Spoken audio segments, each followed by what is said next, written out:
My husband cheated on me with my best friend while I was pregnant and hospitalized, so I kicked him out and refused to let him into the delivery room and stopped his late father's name from getting passed on. Posted by you/illustrious book 613. This is a throwaway account because I'm so annoyed and need to vent. This will be a lot, so I'm sorry in advance.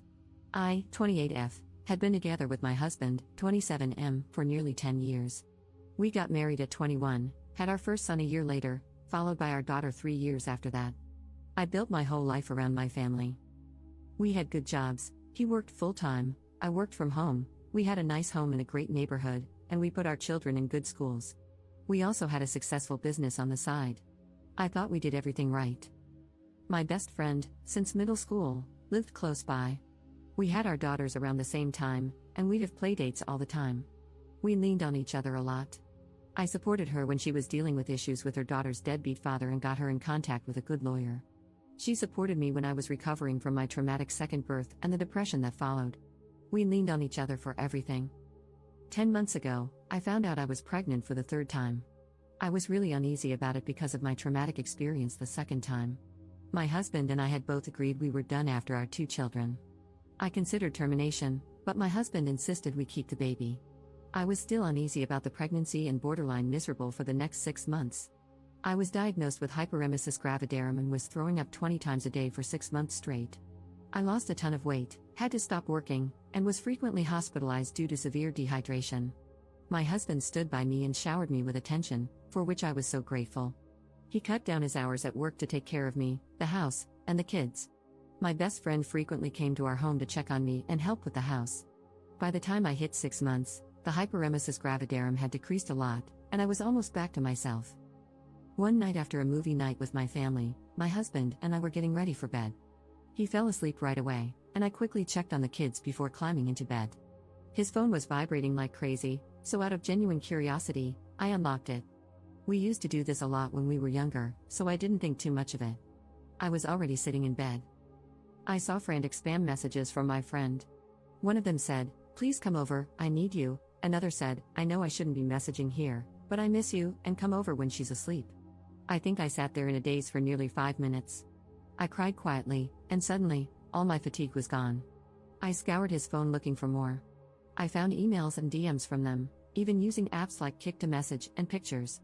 But the worst part was finding out that my husband had left me in the hospital with my mother one time while he went back home, where my kids were being babysat by my friend, and got intimate with her in our bedroom, with our kids in the house. The next morning, I confronted him and kicked him out. I filed for separation shortly after. For the next 2 months, he begged for forgiveness, then shifted to complaining and insulting me, saying I wasn't letting him see his kids or stopping him from going to doctor appointments with me, which I was. Months earlier, we had planned who would be in the labor room, my mother and husband. When I was 35 weeks pregnant, he called, questioning the labor situation. By this point, he had moved in with my ex-friend shortly before the call. I told him no, and he got very angry. Many of my in-laws and family members told me to put our differences aside for the baby. I still said no. I gave birth to my son with my mother and sister present, and didn't regret my decision at all. After my second traumatic birth, I just wanted to make sure this one was as stable as possible, which it was. We were going to name our child after his father, who had passed away. I initially agreed to make him happy but later changed my mind and picked a name I had always loved since childhood. This aggravated him even more. Am I wrong for doing that? I'm being guilt-tripped by so many people right now. All I want is for everyone to leave me alone so I can focus on being with my kids. Edit. Just wanted to add that I do let him see the kids, that would be crazy if I didn't. My children love their dad, I just have certain boundaries now that we're not together, and he doesn't respect them. He gets angry and says things that are categorically untrue. He got to meet our newborn son just hours after I gave birth. Update 11 months later. So, I'm back after nearly a whole year. I completely forgot about this post because I've been so wrapped up in other things. My baby just turned 1 today, and after celebrating his birthday and Christmas with my kids, it finally hit me, this is my new reality. First off, my ex-husband and I finally went through with the divorce proceedings. I had been holding off during my pregnancy and early postpartum period to avoid added stress and to carefully plan for my children and myself. I was awarded primary physical custody of our children. Their dad visits once a week, and the 2 older kids, 7 and 4, spend every other weekend with him. My youngest will start doing the same in a couple of months, which makes me nervous. He's especially clingy with me, all my kids are, but my youngest has really only known me as the most present parent. One of the main stipulations in our custody agreement is that my ex's affair partner is prohibited from seeing the kids. My poor kids have been confused enough by their parents' sudden split, and I didn't want them even more confused by seeing their aunt, who is supposed to be mommy's best friend, with their dad. It was deemed emotionally detrimental in court. As for the baby's name, he's been so bitter about it. I think he's still annoyed. His side has been trying to convince me to change the name to something we'd both like, especially after the divorce was finalized. But it's been a year now, and the baby quite literally responds to the name I gave him, so I'm not going to change it. He was also unhappy with the child support payments, among other payments, and asked for some revisions. One main thing he wanted to change was the cost of our kids' school tuition. He pays for their tuition, which he felt was too much and too harsh. But the court stuck with the original payments. As for my ex-husband and ex-best friend, they continued dating. I found out that they had started seeing each other a month into my third pregnancy. They had actually slept together during my second pregnancy but didn't pursue a relationship then because, as they put it, they weren't ready to ruin things and didn't want to hurt anybody.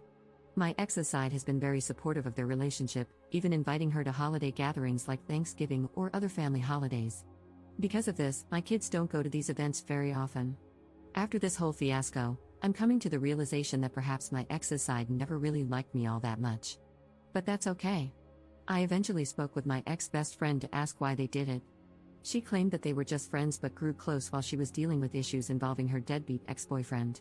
Both of them insisted that my ex-husband just wanted to protect her, which supposedly turned into love. Hearing this hurt me a lot, but at the same time, I felt relieved to know the truth. When I sat with this information for a while, it stopped hurting. It made me realize that I didn't still love my ex-husband and could finally let go of him and their betrayal. They broke up a week ago. Apparently, it's just a break, though who knows. Although my kids go to their dad's house every other weekend, it has helped a lot with making time for myself. Obviously, I'm figuring out who I am without being a wife or mom all the time.